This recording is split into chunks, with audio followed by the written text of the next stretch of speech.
మీకు ఎప్పుడూ కూడా వెంకటాచల క్షేత్ర దర్శనానికి అవకాశం వస్తే నేను రానన్న మాట అనవద్దు.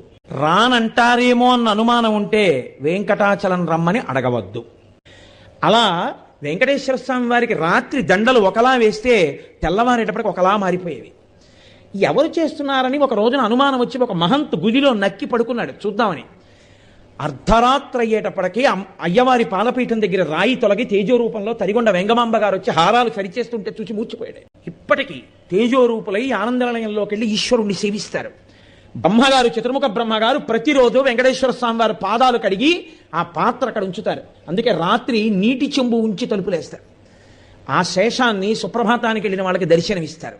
అంతటి మహానుభావుడు వెంకటరమణుడు. వెంకటరమణుడంటే వెంకటరమణుడే.